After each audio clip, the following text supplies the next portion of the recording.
Señores, vamos a hablar del Preste Juan. ¿Qué cosa era el Preste Juan? ¿Quién era el Preste Juan? Ya veremos. Allá por el siglo XI apareció en Europa la noticia de que en el Asia, allá donde Judas perdió el poncho, había un reino cristiano regido por un sacerdote, un obispo, una cosa parecida. Y se decía que este reino estaba al sur del lago Baikal, en la China, pero otros aseguraban que se encontraba en lo que hoy es territorio de Irán. Había quien lo ubicaba en la actual Abisinia, ya en el África, pero en realidad nadie pudo dar con el paradero de aquel reino. Sea como fuere, la leyenda de este rey, a quien se llamó Preste Juan, se hizo popular, y hasta los reyes y los papas quisieron comunicarse con él. Se decía que el Preste Juan era un descendiente de los obispos nestorianos que habían estado en el Oriente allá por el siglo V.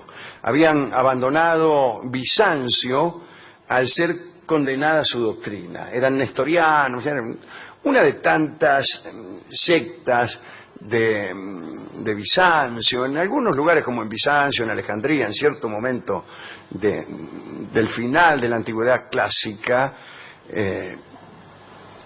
la teología era como el Fóbal.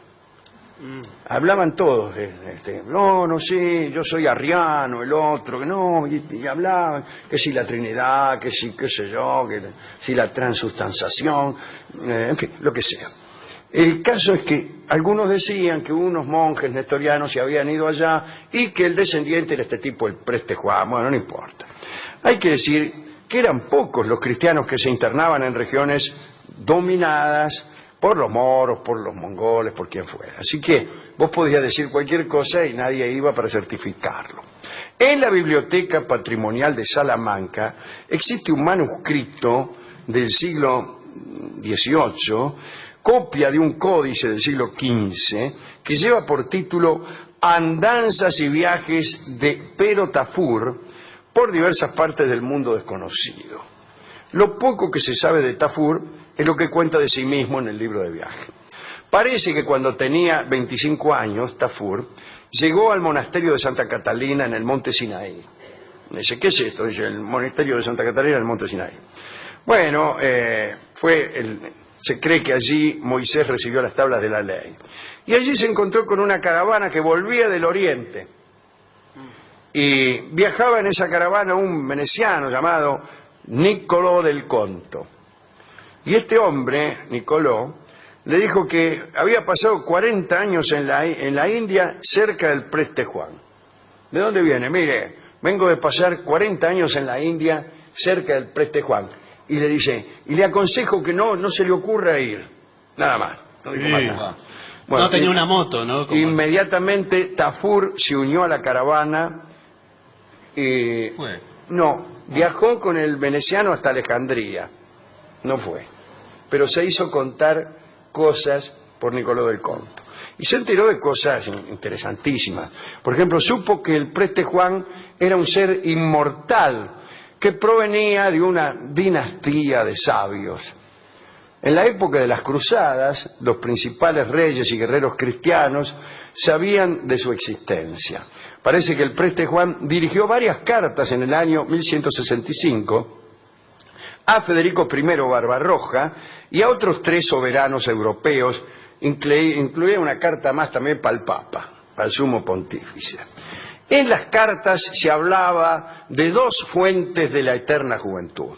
En la primera, bastaba que un anciano bebiera unas gotas para volver a la adolescencia. La otra conservaba la juventud de quien todavía no la había perdido. Parece que el sabor del agua era dulce y oloroso. ¿Dónde está tu mundo, Preste Juan?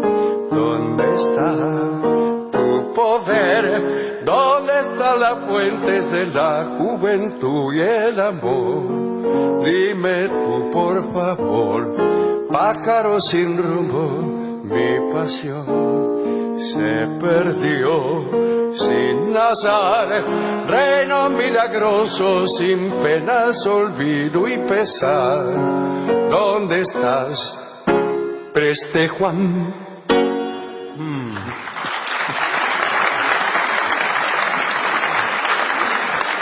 Durante aquel viaje, Nicolò le contó a este muchacho Pero, un nombre adversativo, Sí. ¿no?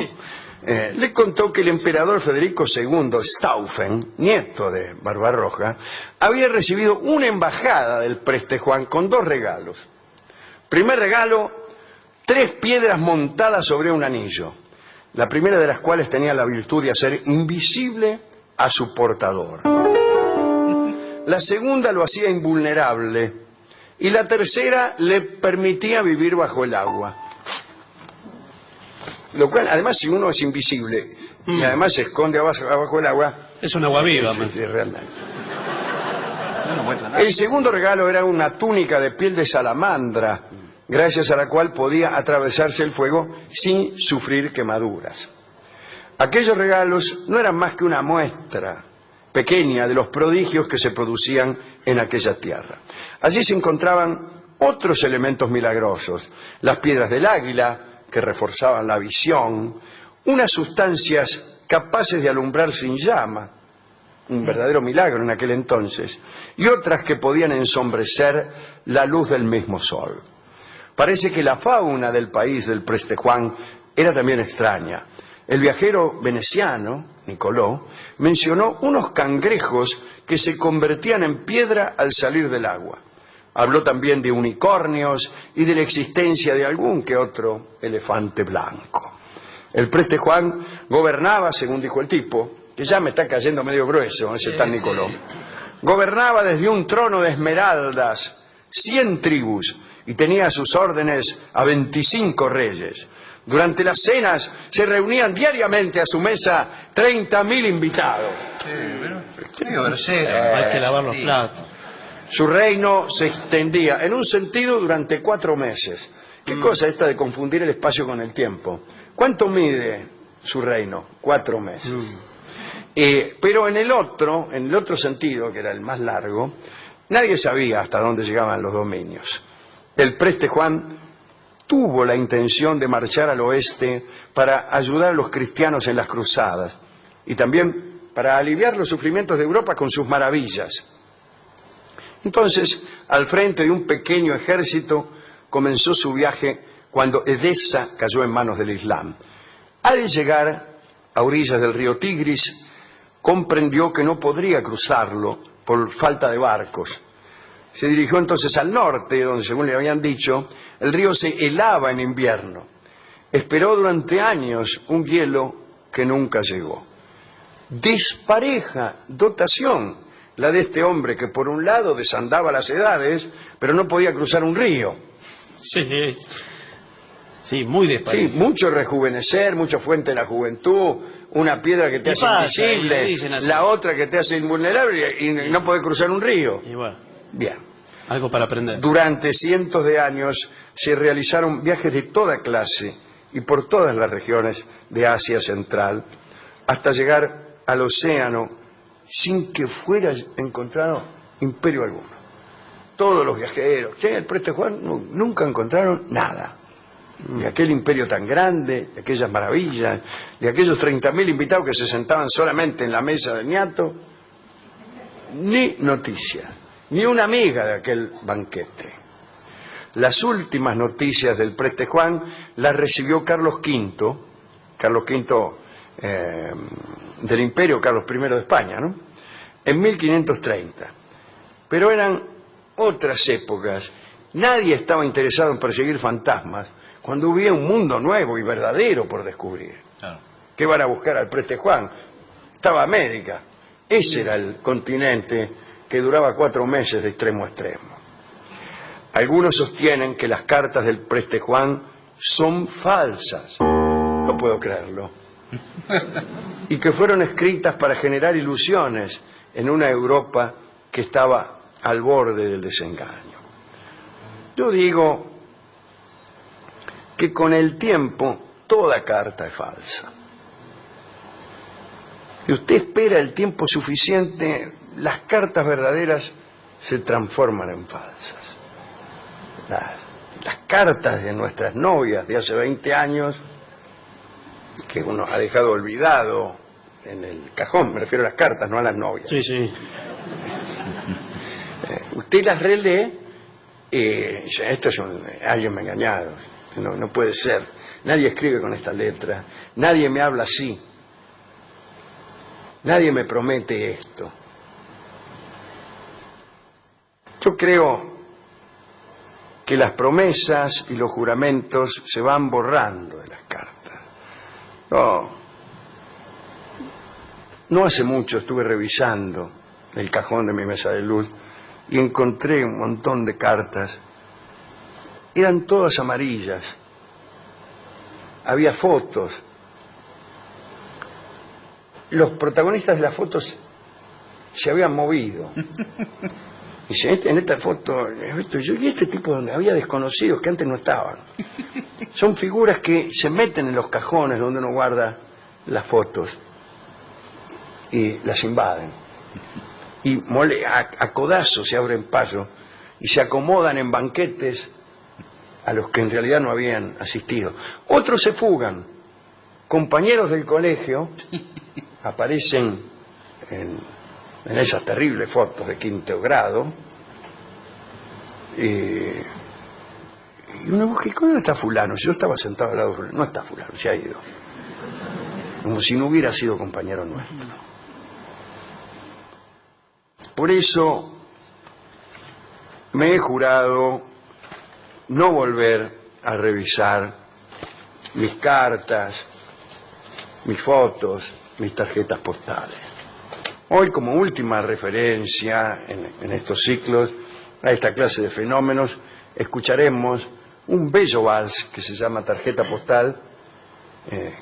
La mala noticia es que lo canto yo, pero la buena es que es un buen acompañamiento el que hace el querido Fernando Marzán. Tarjeta Postal, escucharemos ahora, dedicada a mis antiguos compañeros de colegio, muchos de los cuales acaso están en esta sala y no en las escapados, fotos. Y no en la foto, escapados de la foto de quinto grado. Tarjeta Postal.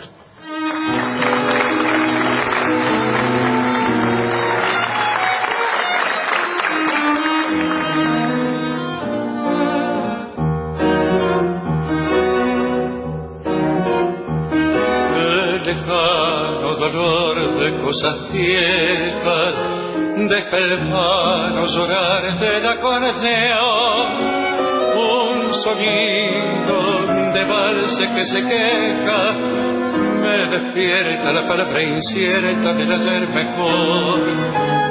Paisajito de susos y olvido, con tu ruido de sapos y el zanjón, y en la abierta quietud de aquella puerta, la mano blanca y puerta que fuera al labor. Llamar los dormidos detalles que sueñan en una tarjeta postal, volcando su harina en la calle, nos hace la luna su vieja señal. La casa del patio querido, la gente sencilla y el viejo rosal, me devuelven el barrio perdido como una amarilla tarjeta postal.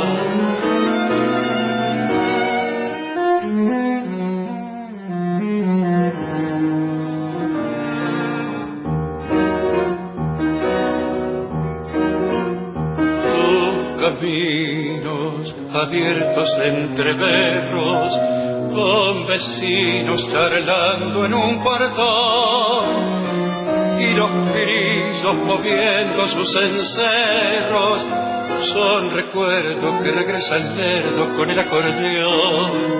Paisajito de suyo que su añoro, con el lloro pequeño de este vals, en la esquina brumosa que no existe, tu voz pequeña y triste me vuelve a buscar. Llamar a los dormidos detalles que sueñan en una tarjeta postal. Volcando su harina en la calle, nos hace la luna su vieja señal. La casa del patio querido, la gente sencilla y el viejo rosal, me devuelven el barrio perdido como una amarilla tarjeta postal.